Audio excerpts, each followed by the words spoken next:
It's Saturday once again here on the Jazz Mental YouTube channel. Thanks for joining me for today's live stream.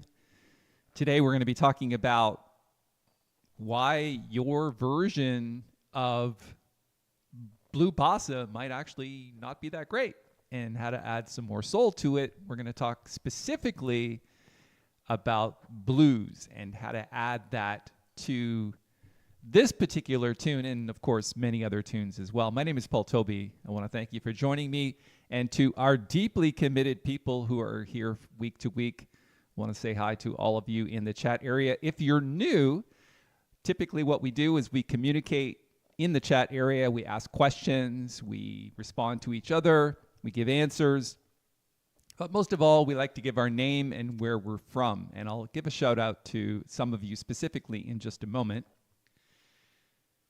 The format for today is as follows.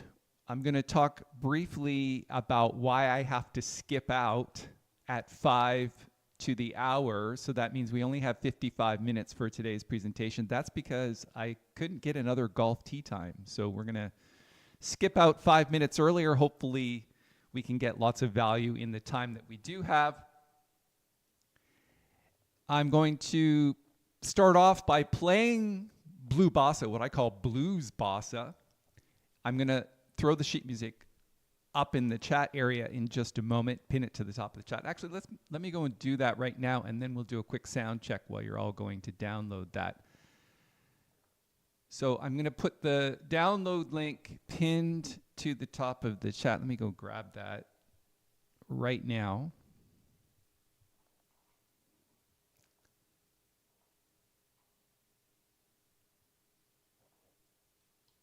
No email address necessary. Just go and grab that. There we go.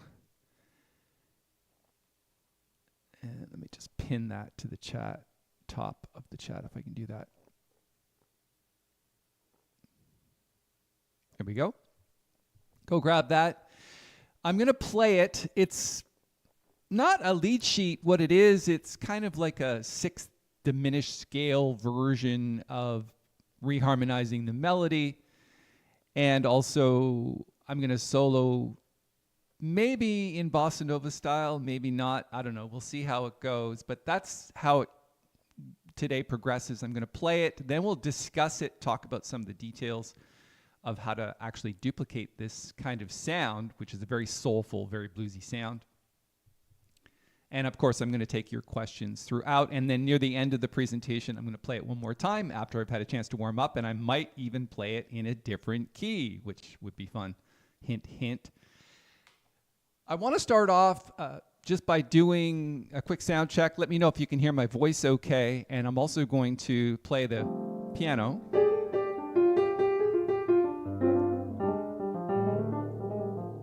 Let me know if you can hear the piano fine. That would be very helpful. And then I'll start to play. Before I actually do that, and while I wait for your feedback on that, I'm going to briefly talk about golf. So the first thing that I thought about today is like, okay, if I'm going to skip out to play golf, why am I going to do that? And I think there's a lot of similarities between golf and the piano, and I wrote 3 of them out. One of them I'm going to save for later, but the first one is this. Basically, both golf and jazz require patience and persistence. I think a lot of us try to skip some steps, and thank you for some feedback on the sound. I appreciate that. A lot of us try to skip steps, but it does require a tremendous amount of patience, years, in fact, to get good at jazz piano. I think we all appreciate how difficult it can be, but it's not just difficult, it's unfamiliar. So what we try to do is, in order to make it more familiar, you have to gain a lot of patience. And of course, persistence, which means a lot of people are patient because they wish for things. Personally, I like to will things into existence. So instead of wish, just change the word wish to will. Like, I will become an excellent or master at jazz piano. That requires persistence. So those two things together. And golf is very much the same. If anyone here plays golf, please let me know in the chat area if you do, because I love the game. I'm not particularly great at it. I'm still kind of working on consistently breaking 80, but anyway, That's kind of my game. And I certainly don't intend to become a professional, but the next similarity that it has with jazz is both of them you can become professional. And in order to be a professional at something, you have to give it its due and a tremendous amount of work and patience. And near the end of the presentation, I'll talk about my number 3 similarity between golf and jazz. Right now, what I want to do is just say hi to a few of the deeply committed people that are in the chat area. I might not necessarily get everything. It's like, for example, everyone or where you're from. But anyway, Steve from Rochester, Emoti from Bermuda, Jean-Pierre from France. Nice to see you again. Rich from Hawaii, Lawrence from Rhode Island. Then there's Shell, Allison, Lee, Keith, Bill, Shell, Amadeo, Lisa, Alan, Philip, and a bunch of other people that I'm not necessarily grabbing. But anyway, good afternoon, wherever you are in the world. Thanks for joining me. Let me start off by playing this. Here's what I want you to listen for. First of all, however this comes out, it comes out from a place of not really working at it. I'm just sort of improvising. But I do know that I need to filter blues into it and make it a little more soulful. So it might be slower than you're used to hearing. I definitely don't have a band with me, so it's just solo piano. But listen for the nuance. Listen for the soul and the jazz and the blues. And then we'll come back and we'll talk about it.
All right. Little blues bossa for your Saturday. Thanks to everyone who's checking in on the chat. Peter, Bill, Keith, Jerry. And by the way, just so you know, today's presentation was suggested by our deeply committed people who are part of our advanced masterclass, which happens on the last Wednesday of every month. So it's just happened this past Wednesday. And at the end of that, I asked him what would be a good subject for today's live stream. And this is their suggestion. So thanks to Jerry and Emoti and everybody else from the masterclass, Allison, and who else is here from that class? Let me check in the chat area. Dawn, thank you. And Karen and Lawrence. Yeah, you were all responsible for today's subject. So what I'm going to do is let's take a look at the lead sheet that I put on this, that I'm going to put on the screen. Give me 1 second. I'm going to do that.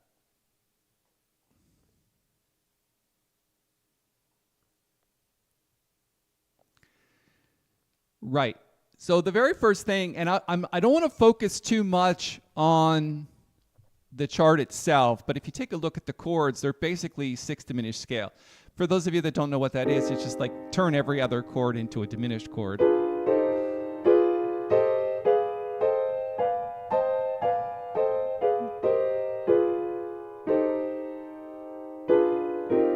Kind of takes some time to get used to that, but basically all I've done here is come down the 6 diminished scale. And then whatever chord you want to put here, this is from the 6 diminished scale, but I kind of like this one, which is like a C7 sharp 11. And then it goes on to do pretty much the same thing. So they're just kind of like block chord voicings. I would also recommend that you add some color with your left hand by playing some bass notes. So for example,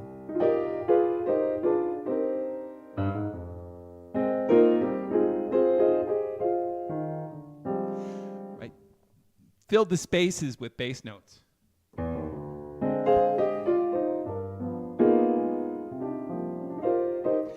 So that's not really the blues that I wanted to talk about, though. So you can take that arrangement, you can work it over, do whatever you need to do with it. What I want to focus on is the bluesy sound that we're getting. First of all, how many of you recognize that it was a much more soulful rendition than you typically would hear from blue bossa? A lot of people like to play it like this.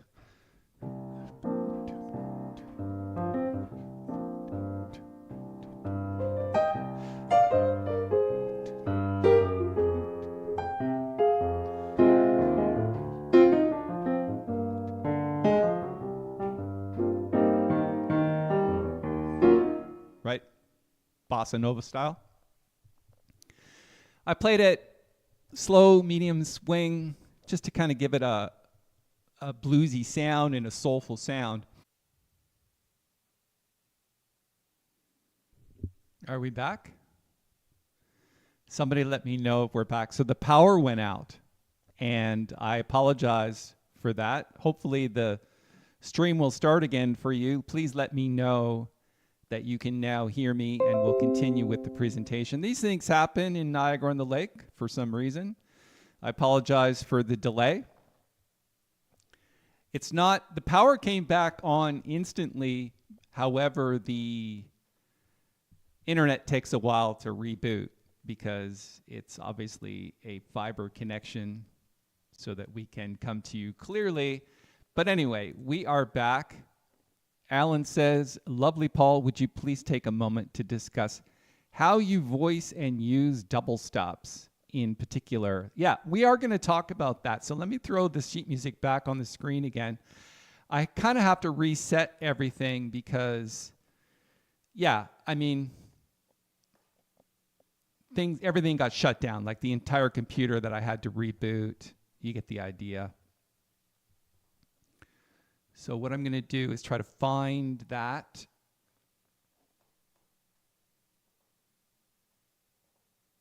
PDF, which is somewhere.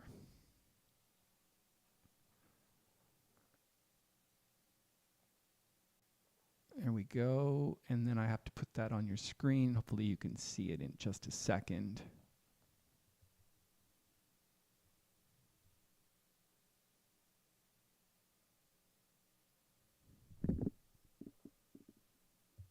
Yep. There we go. And for those of you that are concerned about the internet, it has nothing to do with you. It's all on this end just because the power went out. Therefore, I'm going to scroll down to where we finished off, and hopefully, obviously, when people watch the replay, that space is not going to be there. It's not going to be empty space. It'll just jump to the point where, hey, it just stops and then reboots. But anyway, there you go. So I want to talk about two scales in particular. So when we talk about Blue Bossa, obviously, the entire thing is pretty much based around C minor. That's all C minor, 6 diminished scale stuff. The way to make anything sound bluesy is to start tackling what we call the blues scale. Now, for those of you that are not familiar with it, it's 1, flat 3, 4, flat 5, 5, flat 7, back to 1. One more time. 1, flat 3, 4, flat 5, 5, flat 7, back to the root. Just by itself, that sounds really bluesy. Now, Alan was asking about double stops, and I'm going to talk about that. That means playing kind of 2 notes at once. So we're going to talk about that process. So when you're playing right off the top and the first chord is C minor,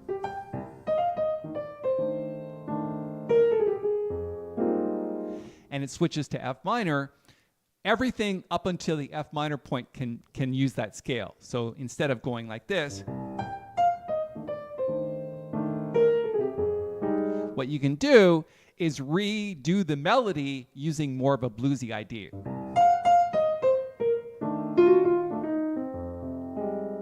So all I'm doing is I'm using what we call the blue notes, which is basically flat 3, flat 5, and flat 7. So in a C minor scale, those basically 3 notes are what we call blue notes. So just redo the melody.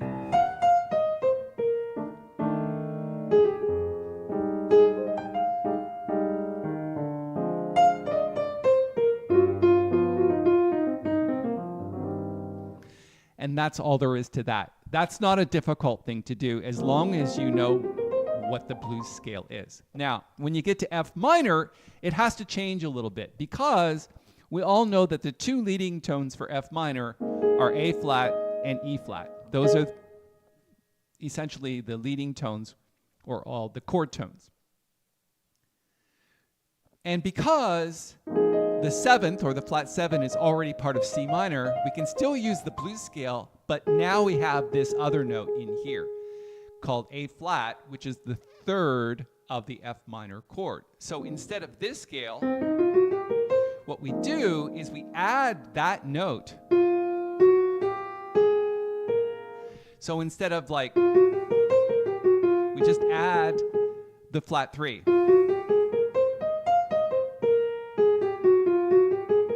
And you could do a passing note, which is kind of a bluesy sound as well.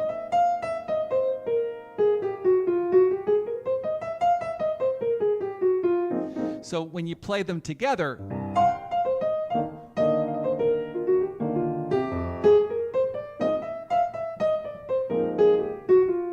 do you hear that? So just basically running this scale. And that's the trick to playing 1 minor 7th, which is C minor, and 4 minor 7th, which is F minor. Now, if we switch to a different key, for example, D minor, the blues scale is this. And then when you switch to G minor, you kind of have to catch now the flat 3 of G minor. And then incorporate the D blues scale in that as well.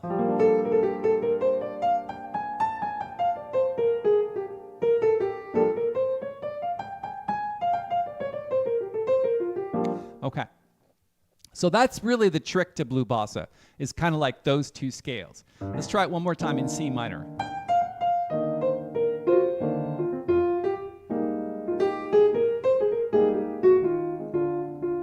Now, if you just played the C minor blues scale over F minor, it would sound like this.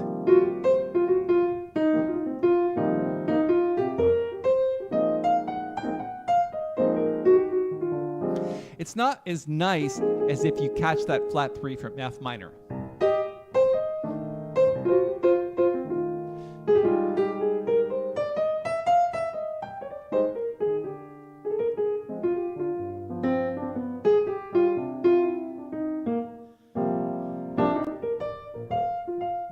And then when you get to the 2-5-1 of D flat major, and you can still see that on your screen, we're now talking about the third line from E flat minor, bar was like 26.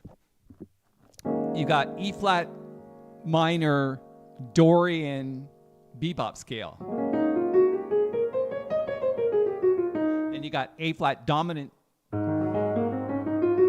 bebop scale. And then D major 7 bebop scale.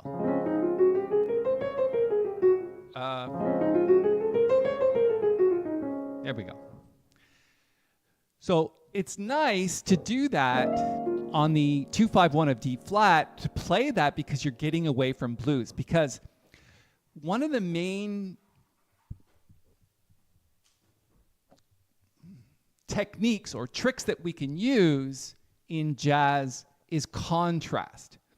So the contrast between the blues part and the more tonal bebop scale part is really important to kind of capture. If you just play the whole thing bluesy, there's not enough time for the ear to go to settle into something else and then bring you back into the blues. So for example, if we start off with blues,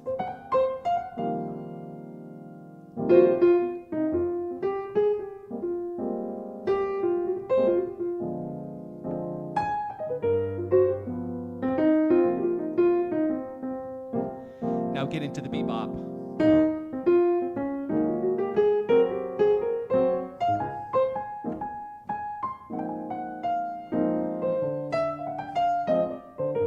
Back into blues.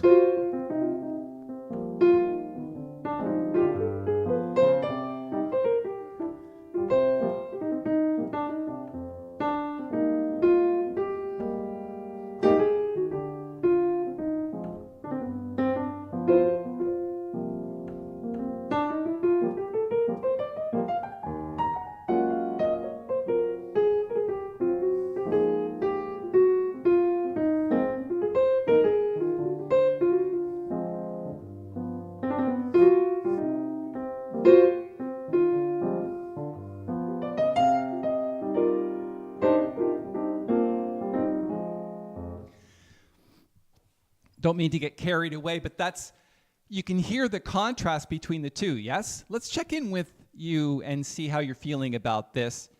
I haven't really spent a lot of time in the chat because I have to make up for a bit of lost time from the power outage.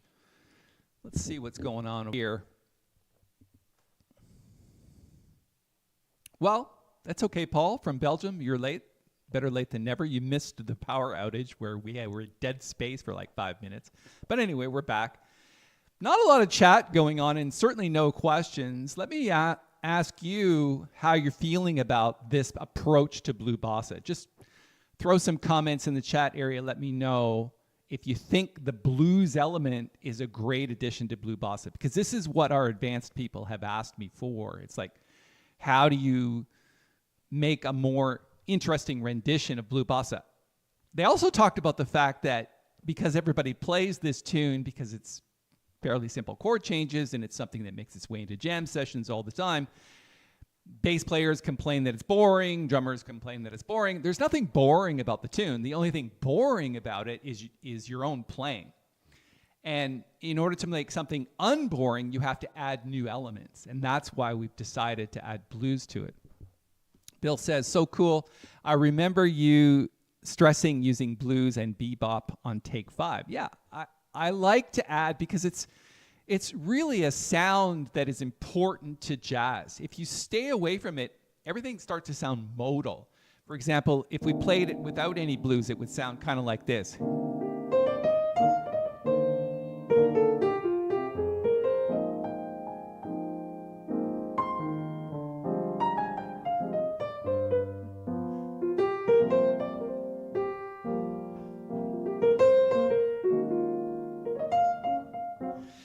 Instead, if you got blues, it's like.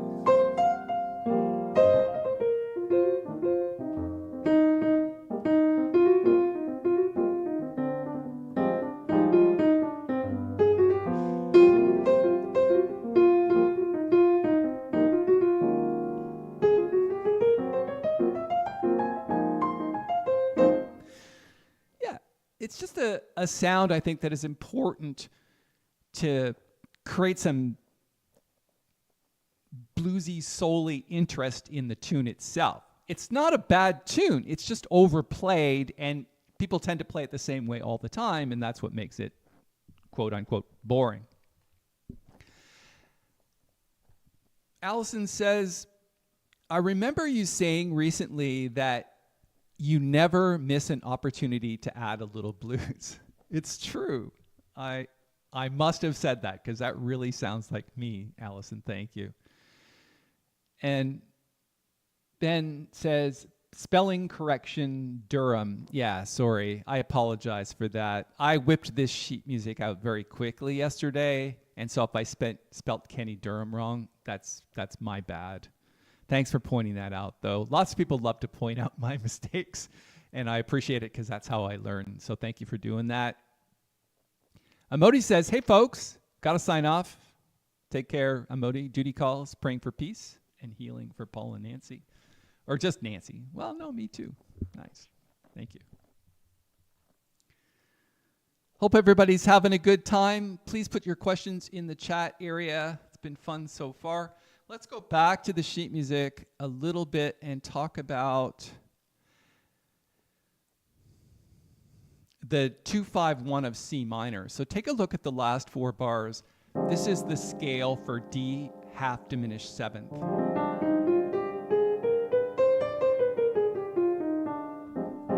So the interesting thing about that is the reason why this scale works is because it contains the flat 9 and the sharp 9 of G7 flat 9. So it's the same scale.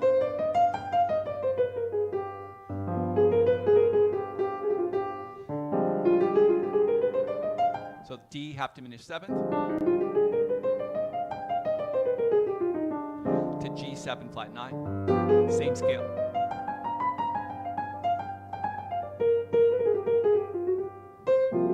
To C minor. Now, when you put those together, you got this scale. Kind of floats a bit, but then when you get to G7, make sure you highlight the 3rd and the flat 9.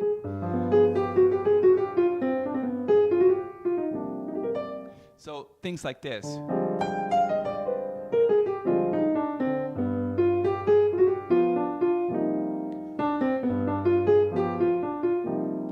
So going from the 3rd up the scale, 3rd, 5th, 7th, flat 9 to the 5th of C minor.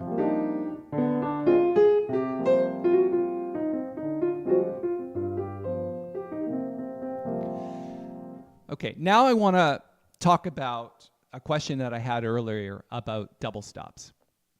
Because this is, of course, something that a lot of people consider to be blues licks. Licks meaning short phrases that are stylistically important to that genre. So one of the things that I like to talk about in terms of double stops is which ones are the most appropriate. So what does double stop mean? It means playing 2 notes at once. For example, this is the 5th and the root of C minor 7. So if you play that as a double stop, you can move that 4th around like this.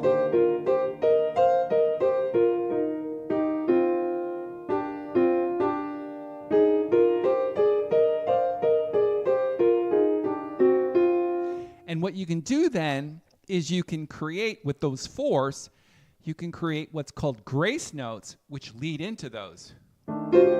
So what I'm doing is I'm taking the blues scale, and when I'm playing this double stop, I'm either playing this blue note of C minor leading into the fifth, and also this note, like this. So the way that I'm doing that is I'm playing 2 and 5 of my fingers, like this. I don't know if you can see that. Yes, 2 and 5. And then I'm sliding the third finger from the F sharp into the G, like this. And I'm hitting them all at the same time.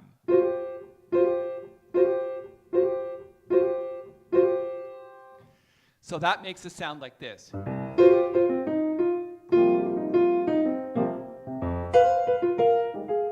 I did it again here, except it's a little hard to slide from 2 notes, so you just do 1.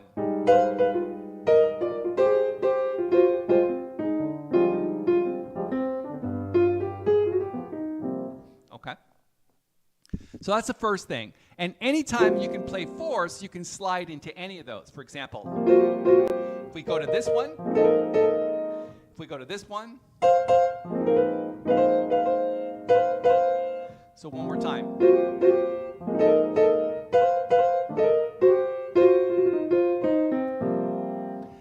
Then the other thing you can do with double stops is you can play octaves on the outside.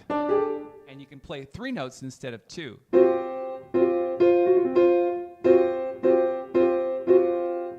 So it's the same thing, it's just you're surrounding it with octaves. So instead of this, you get this. Right. Then, in addition to that, you have to add, I think some people call them turns, or they're kind of like enclosures. Not exactly sure the proper name for it, but I think it's just a jazz lick where you have things like this. So you can surround any note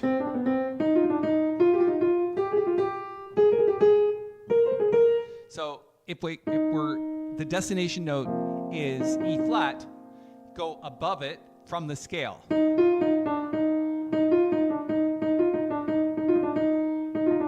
So you get a sound like this.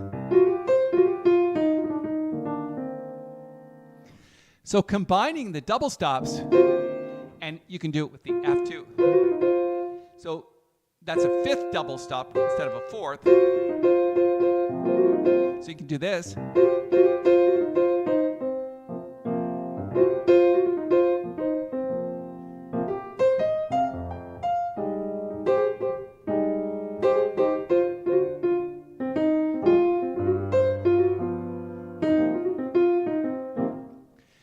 And as simple as that is, that's the sound of blues.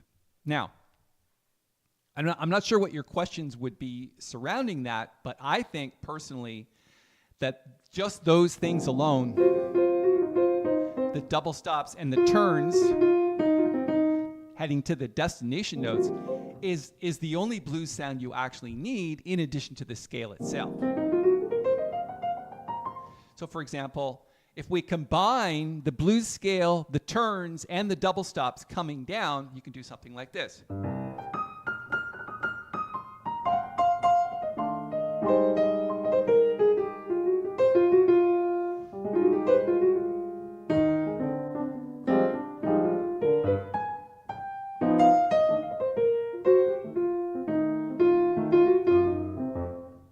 Okay? And that's all there is to that. I noticed that the questions kind of stopped while I'm doing the explanation, but if you want any more clarity on any of that, please ask and I'll try to define it. I'm going to switch the key. The interesting thing about switching keys in tunes is this. Everything sounds different.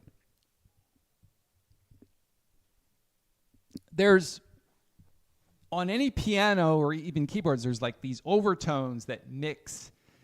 And whenever you change the key, it automatically changes the way the ear hears the tune. But the other thing that happens is because of the way fingerings happen and for example, in the key of D minor, we only have one flat instead of three.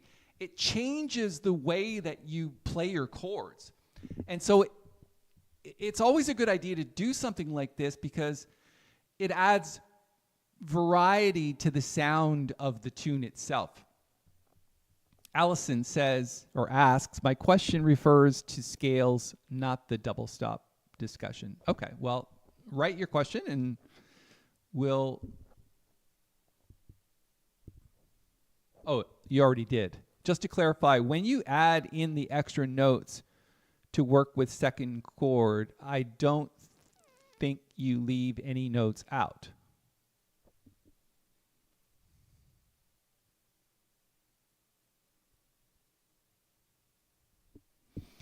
I'm not sure what I'm looking above and I'm reading it. I just don't, maybe you could clarify the question a little bit, Allison. I appreciate that. Clarify your question. I'll play the thing in D minor just to kind of give ourselves another version of it, and then I'll come back and maybe Allison will have clarified her question a bit. Okay, let me play it in D minor, and let's have some fun with this.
I like that. That was transcription worthy. That's the biggest compliment I think you can get around this place for sure. Thank you so much.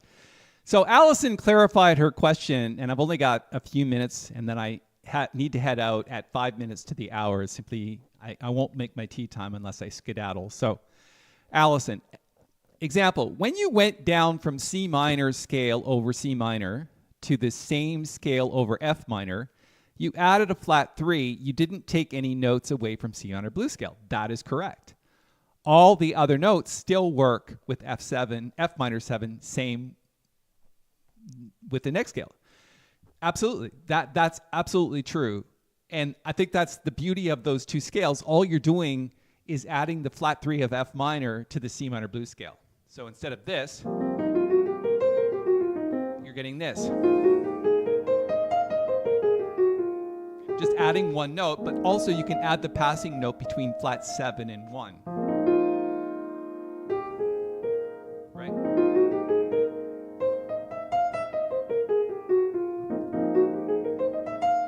So you get this C minor.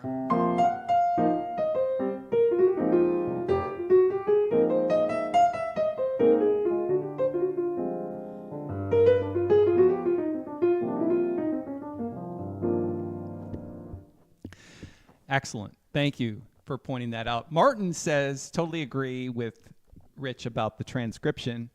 I'll listen back to it, and if it is transcription worthy, we'll get PJ on that, who's, by the way, attending today. Good to see you, PJ. Thanks for all the work this week on God Bless the Child. I am going to do a couple of things right now before we take off. First of all, there is an offer notice that I'm going to put in the chat area now. It's a transcription offer, and it was requested by Jerry and a couple of other people whose names I can't remember at the moment, but Jerry was the first one to suggest that we transcribe a version of God Bless the Child that I played a few weeks ago.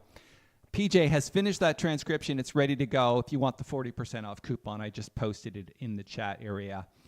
Actually, let me go and pin that one to the top as well. And then, in addition to that, on the third page of today's sheet music download, you'll find the details of that. Go and listen to it at least, so that if you're not going to purchase it, and that's fine. I mean, we do things around here to support the channel, keep things going, and it's the way we fund everything that we do is basically through sheet music. At least go and listen to it.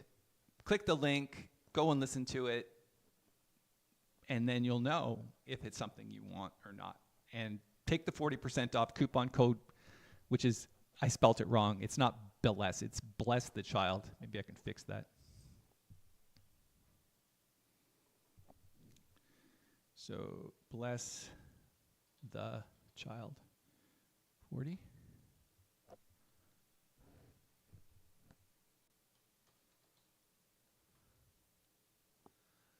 Maybe that'll change it.